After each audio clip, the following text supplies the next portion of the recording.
Welcome back to Hardware Unboxed for another episode of... it's been 2 months since I've done one of these. What do I call this segment again?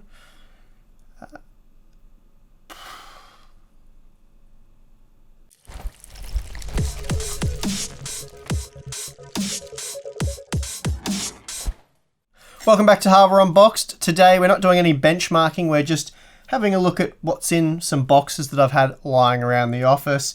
It's a regular segment. Don't need to know what the name is. Not important. We're just going to get into these boxes and packages and things and see what we've got. It's always a bit of fun to show you guys the products as they come in. Okay, so I'm going to get out my trusty. All right, so I'm going to get out my trusty knife. Time for action. We'll start with this box right here and we'll see what we've got. All right.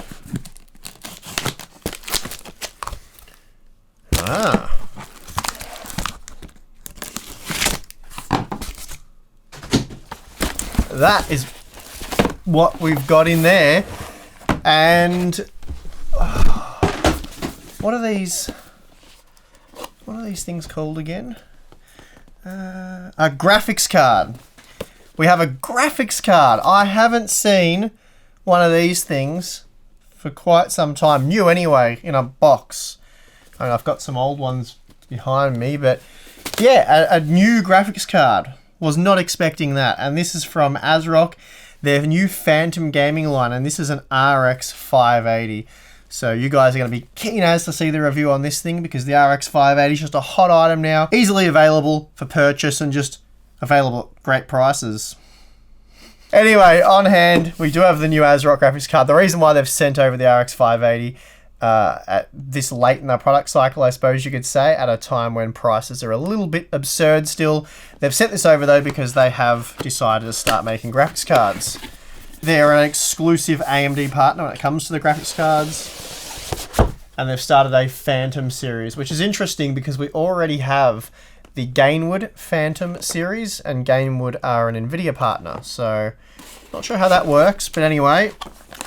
And here is the card, reasonably light. I know you guys are going to want to know about the price. I have absolutely no idea. Not currently available. It is a very light card actually, so not a huge cooler. But there you go, the new Asrock RX 580 Phantom Edition. Yeah.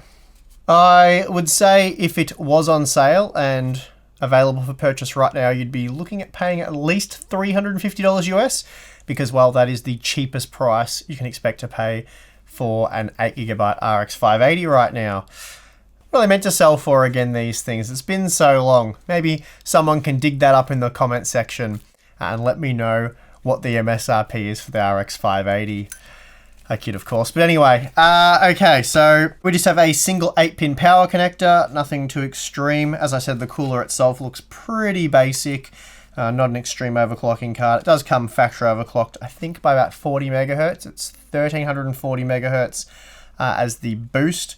So, yeah, I think it's about a 3% overclock. Not 100% sure on that. It's been a long time since I've reviewed an RX 580.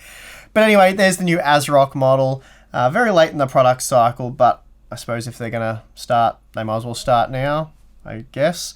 I'll probably review this. Let me know how keen you guys are for a review on the channel. Things like thermals would be interesting to know. Like I said, it's not a particularly big cooler and it's a very light card, so it'll be interesting to see how it does get on when it comes to thermals. Anyway, won't spend too much time on that. We'll put that aside and we'll get into the next package. Let's get into this one here. Alright, just a little satchel type thing here. And I don't know what that is. Ah, that's what that is. This is something I purchased, and it is for use on the channel. Or used to make more content for the channel. I'll just go, it's the GoPro Hero 6 Black. So a little GoPro camera. I've got this for doing vlogs, not so much for the main channel, but we have our Patreon account and we do behind the scenes videos. kind of blog stuff. I want to start doing a few more blog stuff for the patrons. So I've got this. I've tried a few different cameras and I haven't been happy with them. So I'm going to give this a go and see if that makes it a bit easier. And we have things like Computex coming up, and Tim and I will be traveling together to that event. So I want to document that and we'll have a bit of fun along the way. So hopefully this will be a practical way of doing that and give the guys that pay us a little bit per month some extra content. So that's what that's all about. And just quickly, for those of you who aren't familiar with the GoPro Hero 6 Black, it is, well, it's obviously a little camera. I paid $530 Australian for it, delivered. It does things like it'll capture 12 megapixel images at 30 frames per second. It does 4K video at 60 frames per second, which is quite incredible. It'll do 1080p, so full HD, at 240 frames per second. I believe that is correct. Doesn't actually say on the box, but I'm pretty sure it's 240 frames per second, which is pretty insane. It has a little touch screen on the back, so that's pretty cool. It does have a wide-angled lens. It's a glass lens. It has advanced wind noise reduction, and that uses 3 microphones. So, yeah, I mean, it's the go-to camera for most action vloggers and stuff. While I won't be doing too much action, it still should be pretty handy for what I do. My GH5 is way too heavy. So, and I've tried a few little handy cam things and wasn't really wrapped with those, so we'll see how this does. Alright, before we start anything here, we might as well get rid of this one, clear off a little bit of space for me. So, we've got a big garbage bag thing here. Looks like it's oh no, it doesn't go all the way through. Thought there was a hole in it, but it's just one layer. Alright. We've got some motherboards here by the looks of it.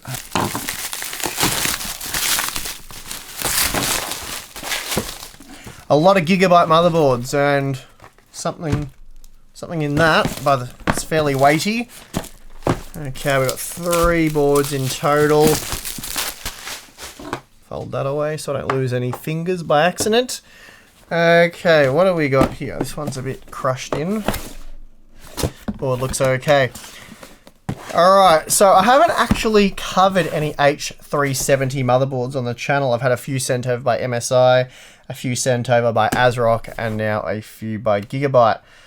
Yeah, I do plan on looking at these boards at some point on the channel. I haven't really rushed into them because we did cover the B360 boards on when they were released and did a bit of interesting testing there. But overall, I've been pretty disappointed with the budget boards that we've waited forever and a day for because they're not really as cheap as they need to be. Because we've had Z370 boards out for so long, a lot of them have worked their way down towards $100. Some even go on sale quite often for $100 US. So paying $80 for a locked B360 board that's like 10 times worse in terms of quality and features and all that sort of stuff, it's just not worth it. I don't see the point really. So that's a bit disappointing. And then you've got the H370 boards, which are in a really awkward position in my opinion because, well, as you see with this board here, they cost the same amount as the Z370 versions and they're not really any better, and instead they're massively inferior in the sense that you can't overclock at all on them, memory or the CPU. So yeah, and I mean, even if you don't want to overclock, I still don't see the point because you're not really saving anything. You might as well just buy the board that overclocks, even if you're not going to overclock, and it will be a more sought after board down the track. So if you want to sell your system, it's going to be much easier to sell a system with a Z370 board than an H370 board. So yeah, don't really want to be too negative about this because it's not really Gigabyte's fault, and the Gaming 3 model that I have here is an extremely nice motherboard, as you're about to see. It's a really high quality H370 board. It's got plenty of great features. It's a really, really nice board. Great VRM, great audio, plenty of features, all the good stuff you'd expect on the high-end boards. The problem is, and this isn't just Gigabyte, but this is a $140 US board. $140 US.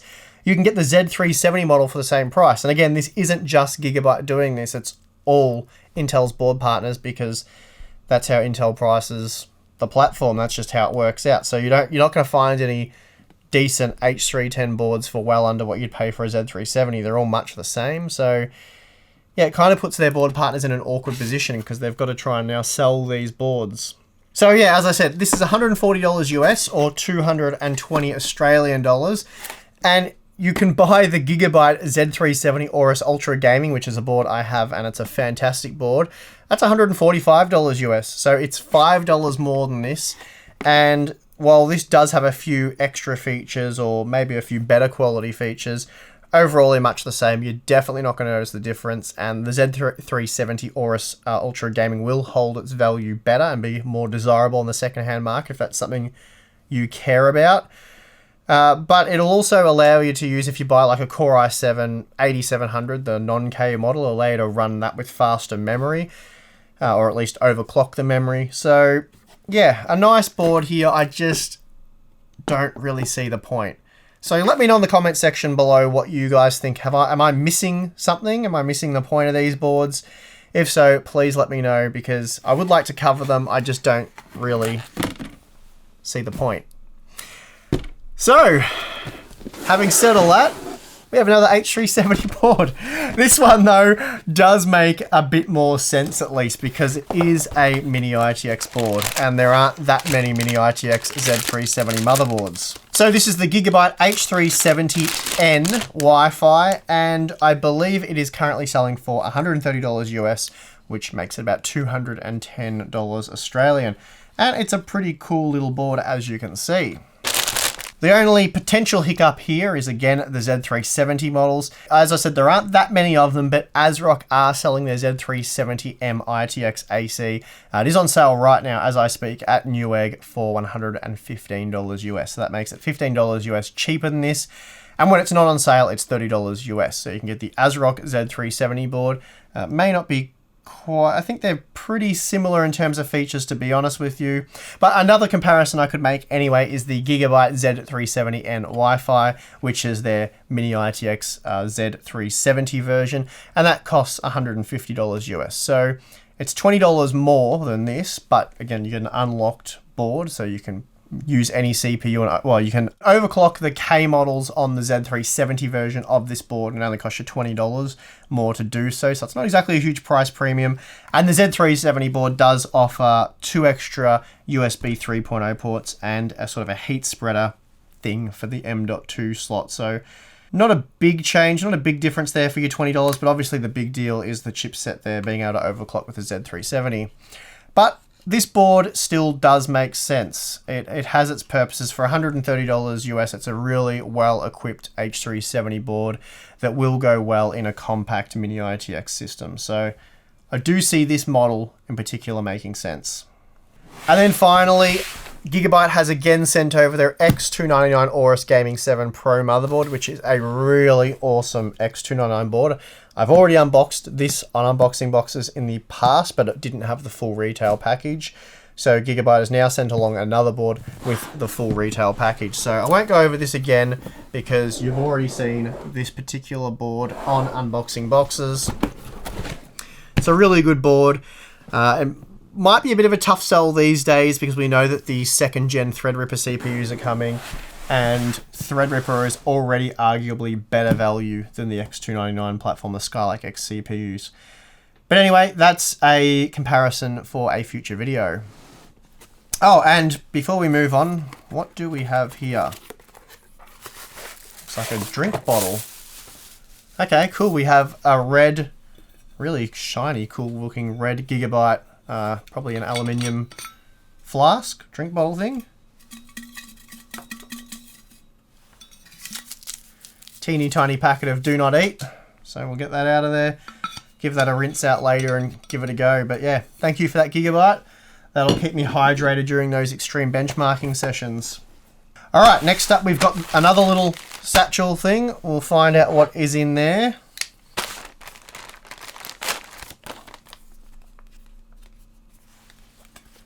GamersNexus. Oh, Steve from GamersNexus has sent over a little care package. We've got some Gamers GN stickers. That's pretty cool. I have to find somewhere to put those. And what else have we got in here? We have, oh, awesome. Wanted one of these for a while. My own GN t-shirt. I'm going to put that on. Well, I don't like to wear t-shirts on the channel, but I think this is working out quite nicely, and I have to say I do really appreciate and love my GN t-shirt. So thank you very much to the guys over at GamersNexus for sending that. And I should just point out that Steve sent this over and didn't say that I had to feature it on the channel or anything. It was just a thank you that he'd sent along. So thank you, and I'm more than happy to unbox any GamersNexus products and feature them on the channel. All right, let's swiftly move along to this next package. Actually, we'll might try this one first. I think I know what's in this. This is another thing that I ordered. I think. Doesn't actually say on the label what it is, but I have a sneaky suspicion. Ah, yes. Yes, it is. Now, I bought 2 of these. It looks like only a single one has arrived so far, so hopefully I haven't messed up my order. But this is the Rode Reporter mic. And as I mentioned earlier, we are going to Computex soon, Tim and I. So I bought one for Tim and one for me. And it is their interviewer mic. So that's pretty cool. We'll be able to do some really cool interviews and talk about products on the showroom floor with this mic. But yeah, not much more to say about that for now. I have ordered 2, so hopefully the other one's on the way. I'll give that a play a bit later today if I get time and see how well it works. But should it work well? Okay, now this one.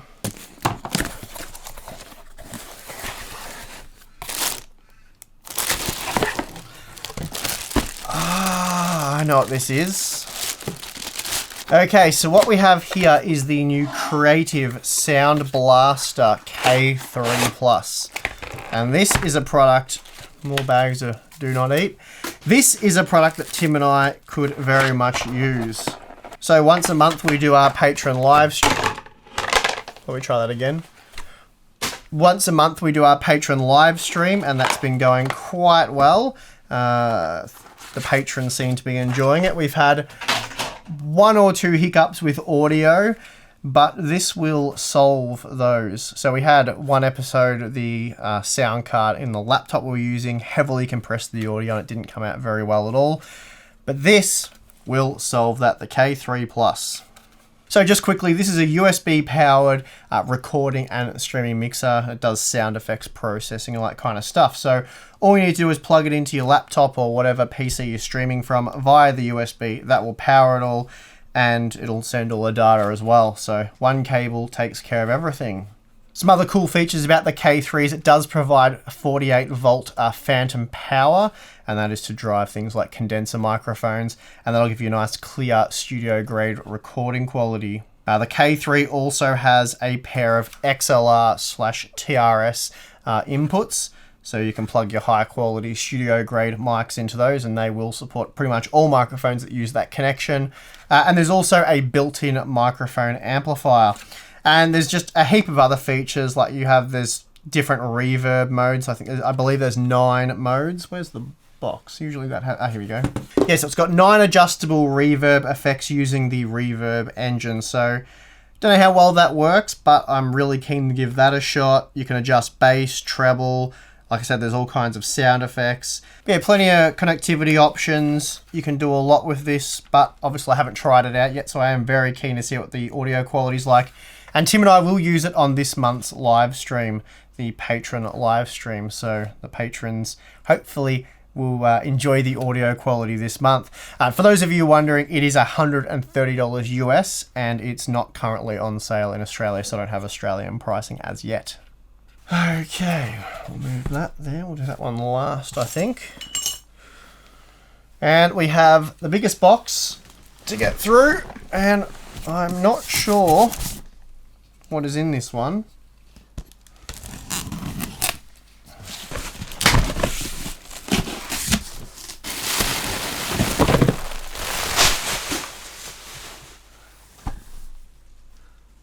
Wow.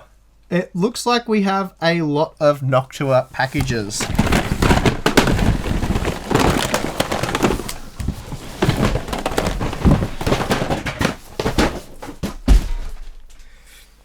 Yep, that went poorly.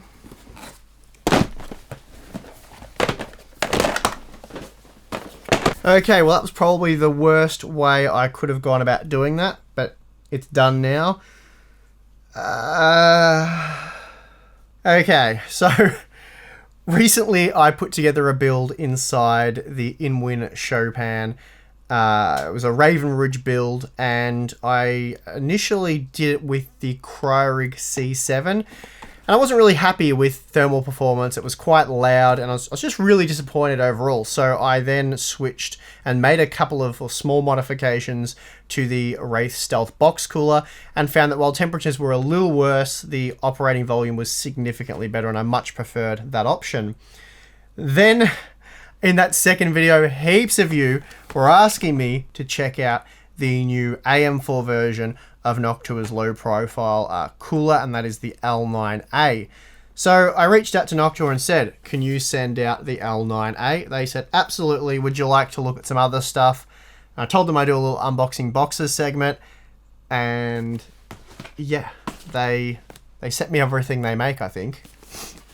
Oh, that's pretty nice little presentation there. So this is the cooler that I want to put inside the show pan, and I will shortly, and see how that cools the Ryzen 5 2400G. So that should be interesting, but there it is there. That was what I was after, and thank you very much to Noctua for sending that along. Also along for the ride, we have the L12S. Let's have a quick look at that. So this is another low profile cooler. It's not low enough to go inside the show pan. It will suit other sort of mini ITX builds, slightly bigger ones with discrete graphics cards and whatnot. So that's another good cooler that we'll be able to check out in a future build. Then we also have the L9X65 SE, another AM4 cooler, and I'll give you guys a quick look at that. I don't think this will fit in the show pan either, but boy, if it did, it would work really well. Maybe able to make some modifications to the case to squeeze this in. So that might be something pretty cool to do for a future video. Let me know if you guys want to see some, get the Dremel out and do a few mods and see if we can do something pretty cool with that. Then we have all the new Chromax accessories to go over some of the bigger coolers, like, you know, the D15S, the D15, all that sort of stuff. I do have those coolers somewhere in the office. But yeah, so we've got, basically that is to make it look, well, it's a black sort of cover. So if black works with your build, that would be good. This is a black with green highlights. That looks pretty fancy. So we've got those two. We've got another one here. What's this one? This one's white. So if you're doing a white build, that will look good. Oh, and sorry, I should just note that I just looked at the picture here, the green ones. You actually have a multitude of colors. It looks like half a dozen different colored strips that can be inserted to give you different color highlights. So there's yellow, green, white, black. So that'd just be black on black. Blue and red, so plenty of different color options there. Then we have what looks like U12S, yes, U12S series. So again, same deal, and we've got the white and possibly something, yep, right in front of me, black. So that's pretty cool. I'll have to test all those out. Then it looks like we have some of their premium NF F12 fans. Yes, nice black fans, I like that. And again, you can change the little silicon anti-vibration pads that go in the corners of the fans. So you've got the same range of colors there. And it looks like they've sent along, well, we've got 4 fans. So we've got 4 fans. Then we have an assortment of cables. So let's just sort them into color categories. Well, I'm going to have no shortage of cables, fan cables and things for future builds. Let's just have a quick look at the blue ones here. Oh, very nice. So these are 4-pin fan extension cables, and they're blue. And we've got them in red, white, yellow, green, black, and blue. And the second box just has splitter cables. So off a single fan header, you can run 2 fans. And again, they come in all the various colors. So that's pretty cool, and I will be definitely using these in a future build. If you have any questions about any of these Noctua accessories, just ask them down the comments section below, and I'll answer them. I'll test a few of these things out after this episode of Unboxing Boxes, and again, you'll see a lot of this stuff in future builds we do on the channel. Okay, last package is a tube. So let's see what is in the tube. I have a pretty good idea of what's in here and who sent it. And I reckon a lot of you guys will recognize this. It is the Modmat from GamersNexus. So not only do I have the t-shirt, I have the mat to go with it. So pretty stoked about all that. Wow.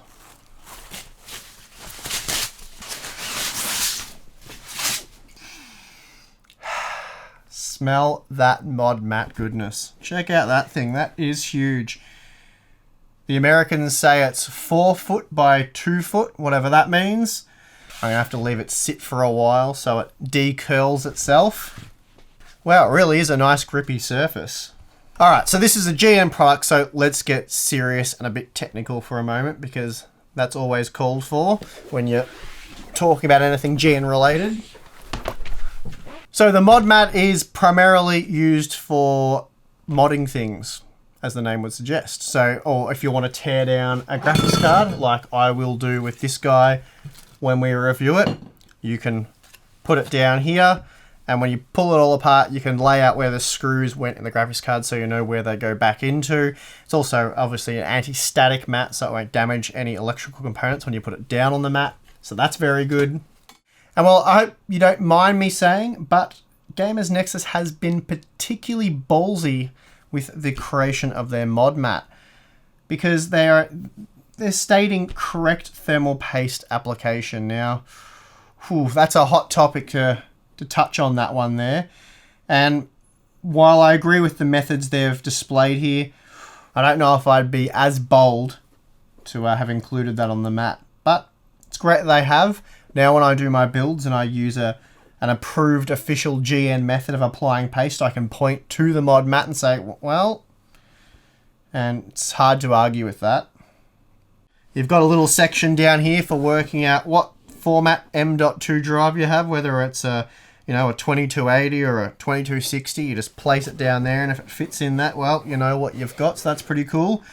And then we've got the, this must be the Science Studio inspired PSU wiring diagrams there. So Greg probably has one of these now and refers to it every time he builds a PC. So that's good. I'll pay attention to that. And then you might be wondering what this little clip here is in the bottom right hand corner. Well, I know Steve, he's a very serious character and he likes his facts and his figures and getting the truth, getting the bottom of things and doing everything correctly, and that's what we love about him. But from time to time, he does let his hair down. And although he won't admit it publicly, he loves RGB lighting. Just loves it. Behind closed doors, you can't shut him up about how much he loves RGB lighting. So just subtly, he's included this little device here. Little power cord. You connect this to your power outlet.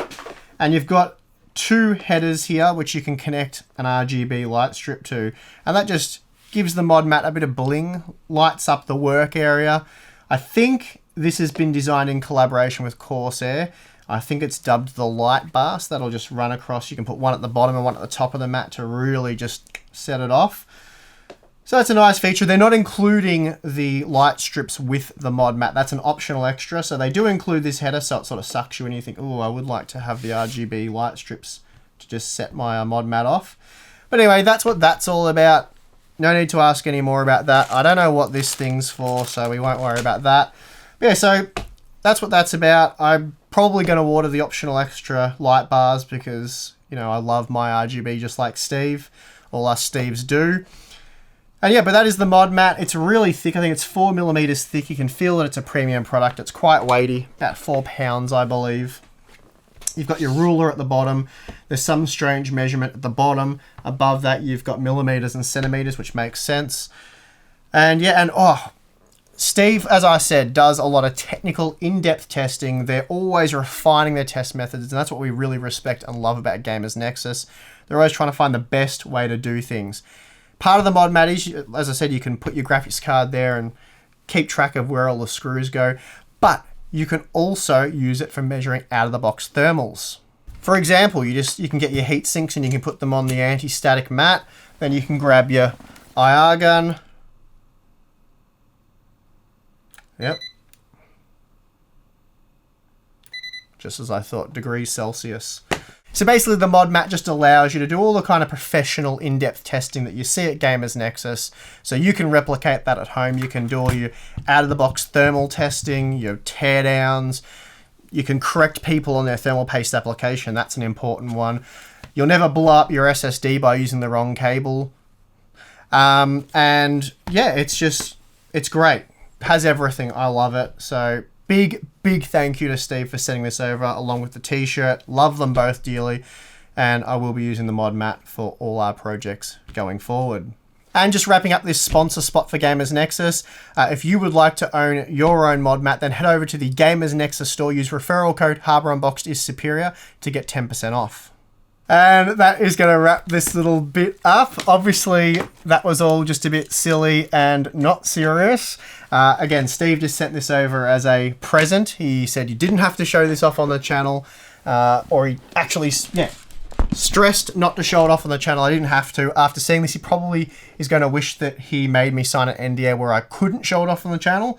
But anyway, thanks, Steve. Appreciate you for sending this over. And it is really a high quality, impressive bit of kit, and I am keen to do some teardowns and stuff. I will be tearing down the Asrock graphics card on the Modmat, so keen to give it a go doing all that sort of stuff, and I'll work out what that blue bracelet is for. I'll get on to Steve and ask him a few questions. Anyway, thank you, Steve, for sending this over. I do appreciate it. Very cool stuff. And well, that concludes another episode of Unboxing Boxes. I've remembered the name of the series, so we're back on track. A great little motherboard. I think that one does make sense.